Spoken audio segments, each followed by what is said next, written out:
Hello, good morning mga ka-farm boy. So, update lang kami doon sa mga nabili namin na biik nung nakaraang araw.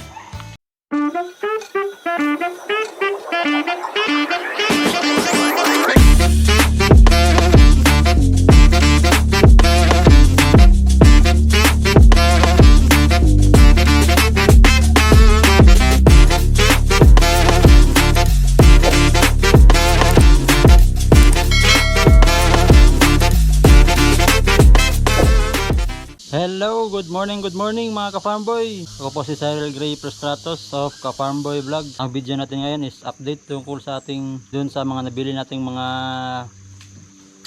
10 biik na fattener. So, ngayon kasi mga ka-farm boy is halos mag 1 week na sila sa amin. Kaya di talaga may iwasan nga may nagtai. Ang sani nga pala ng pagtatai ng mga biik mga ka-farm boy no, is minsan stress.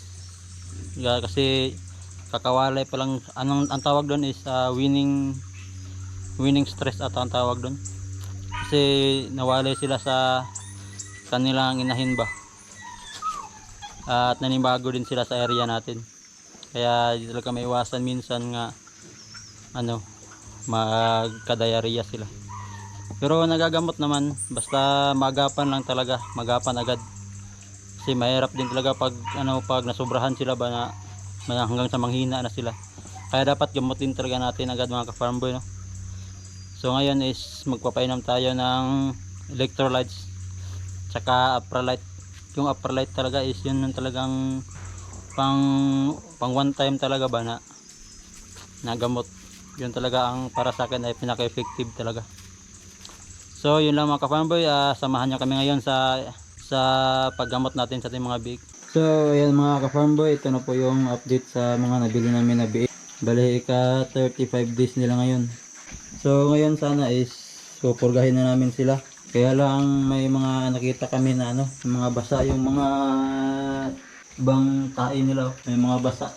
May iba siguro dito na nagtae. Pero may mga may mga tae naman na buo. So bago natin sila purgahin, dapat nasa kondisyon talaga sila no. So painumin na lang natin sila ng Apralite, isahalo natin sa tubig nila. Ang mga ka-farm boy. Pero hindi naman siya pang tubig. Parang hindi na siguro tunatunawan. Pero bago ang lahat mga ka-farm boy, magpapakain muna tayo. May magtatanong kung anong ginagamit namin na vitamins sa aming mga biik, ay ito lang ginagamit namin mga ka-farm boy, sagupaan na Selectrogen Plus. Yan pinapainom namin sa kanila para iwas dehydration na din. Kumpleto siya ng vitamins para kung magtai man yung baboy natin, hindi sila ma-dehydrate masyado. Meron itong electrolytes. Bali isang ganito sinahalo na namin to sa isang balin tubig. Ayan. Yan pinapainom namin sila sa kanila sa buong araw.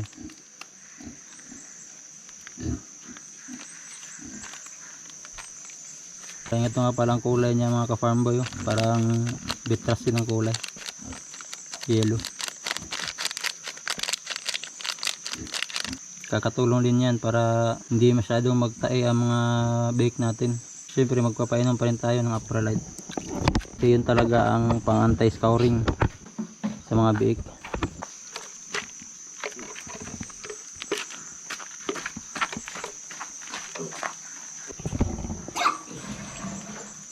So itong mga bake natin mga ka-farm boy is 35 days old pa. Yung iba is malaki na pero may mga nahuhuli talaga sa tubo. So ngayon mga ka-farm boy is i-prepare natin yung ipapainom natin sa ating mga biik na para sa diarrhea nila. Ito yung ginagamit namin mga ka-farm boy, Apralite.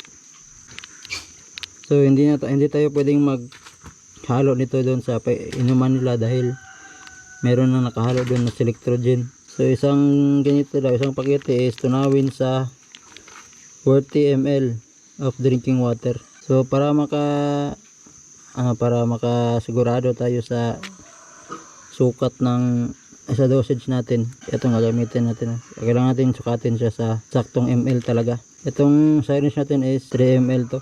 kailangan ng 40 ml ang isang sachet. So magtitimpla tayo ng dalawang ganito. Kailangan natin ng 80 ml.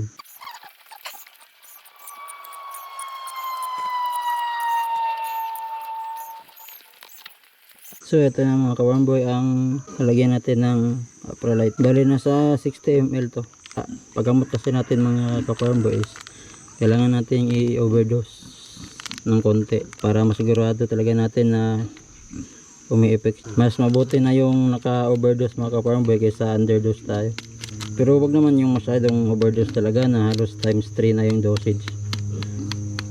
Kahit hanggang 1.5 times 1.5 lang. Kasi maaaring magkaroon ng epekto pag sobra na yung ano ba. Sobra na yung dosage niya. So kahapon is napainom na namin to sila mga ka-farm boy. Kaya ngayon is second day na nila ang pag-inom ng Aprolite. Ipapainom natin sa kanila is 6 ml per pig, per 6 ml per piglet. Yan, gawin lang mabuti mga ka-farm boy. Napaka-effective kasi ng Aprolite kahit sa mga alaga kung rabbit. Ito pinapainom ko pag nagtatay sila.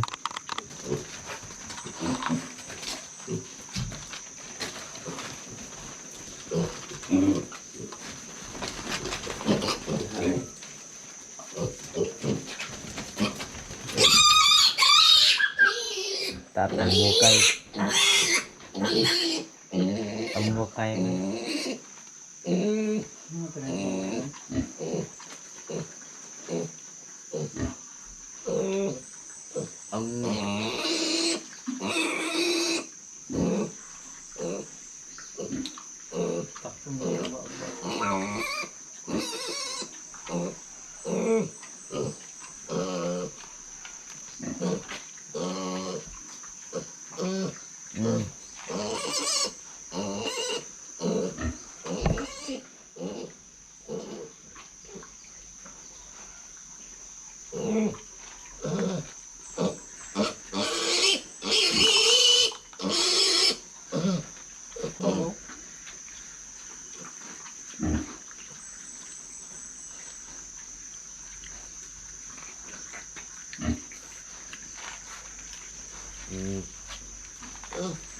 Yan tayo umur pagawon.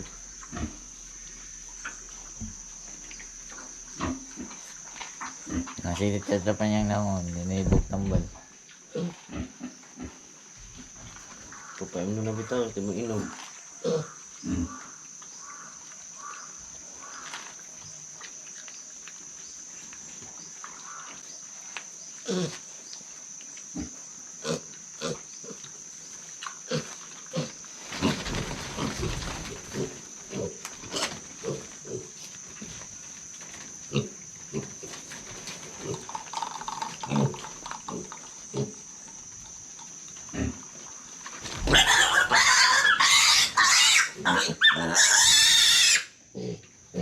Kablulaw.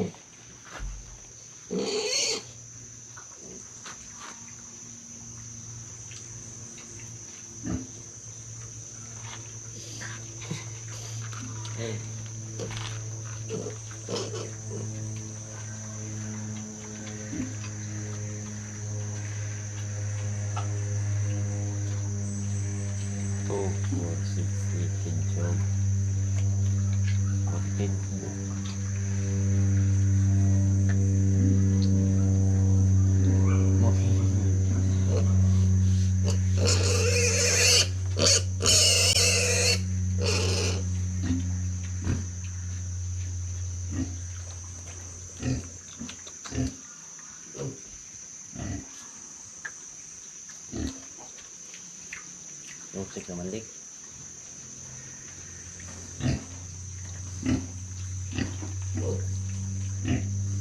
Yang usapan ba?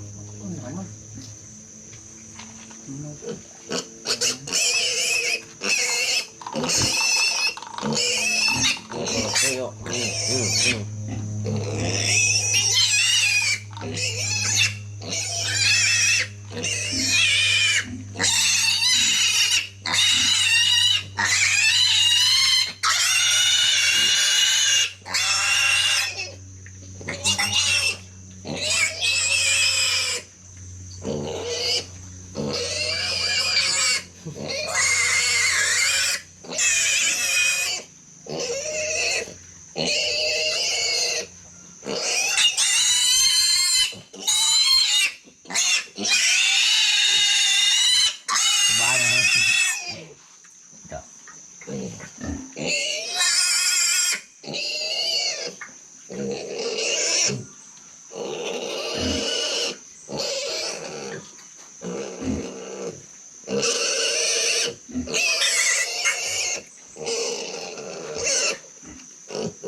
Ilan na dito? Upat. Apat.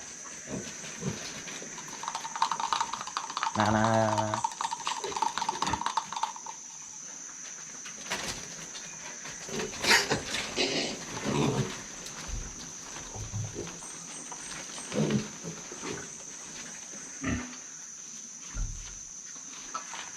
Four, six, 4, 5, 6, 7, 12, 13, tubok.